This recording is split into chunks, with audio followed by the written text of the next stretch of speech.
Kinerja pengawas sekolah terhadap mutu dan kompetensi. 1. Paradigma baru pengawas. Pergeseran peran dan paradigma.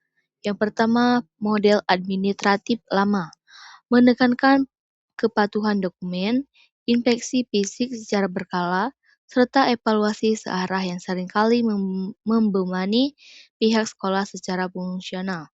1. Fokus pada checklist kelengkapan berkas. 2. Sifat pengawasan hierarkis dan mengadili. 3. Rekomendasi bersifat kaku dan seragam. Yang kedua yaitu model kemitraan modern, menekankan pendampingan berbasis data, refleksi mandiri, kerja sama setara, serta fleksibilitas solusi sesuai dengan keunikan satuan pendidikan. Yang pertama berbasis analisis data rapor pendidikan. 2. Hubungan sejawat atau kolegial non-instruktif. 3. Fokus menumbuhkan komunitas belajar praktisi.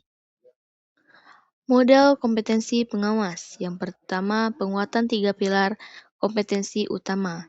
1.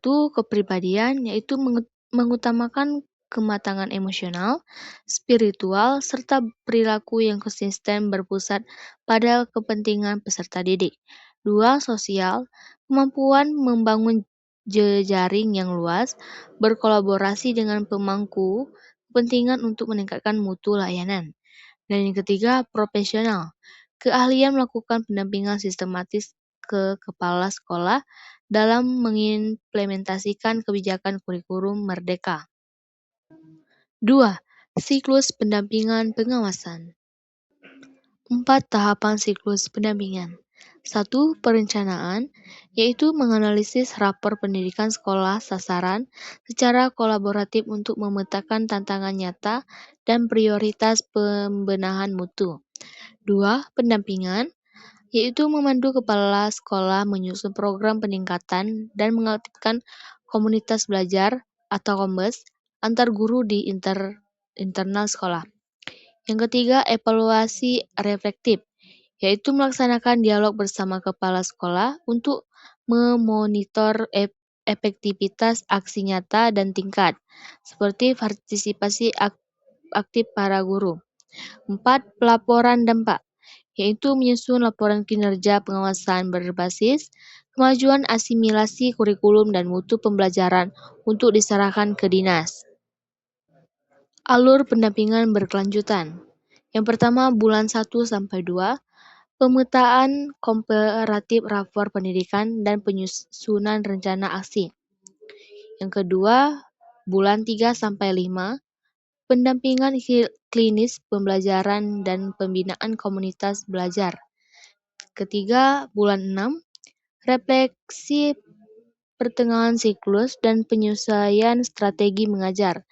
Dan yang terakhir, bulan 7 sampai 10, pengukuran dampak akhir, akreditas mandiri dan pelaporan. 3. Kunci mutu dan dampak kompetensi.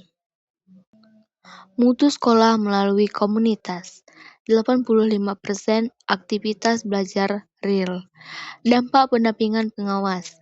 Sekolah yang didampingi oleh pengawas dengan metode coaching mencatatkan tingkat keaktifan guru di platform Merdeka Mengajar atau PMM sebesar 85% lebih tinggi dibanding pendekatan administratif konvensional.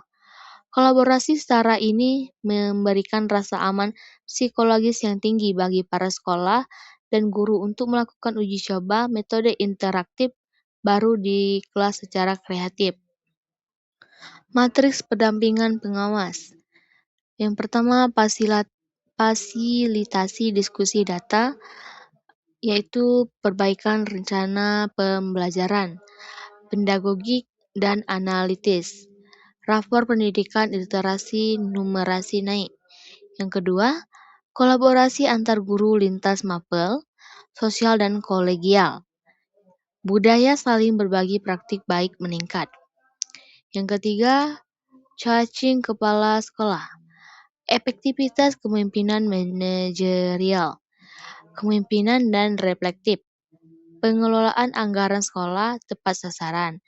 Dan yang terakhir, bimbingan teknis PMM, pengembangan karir mandiri guru, profesional digital, kurikulum operasional sekolah makin adaptif. Alokasi waktu kerja efektif.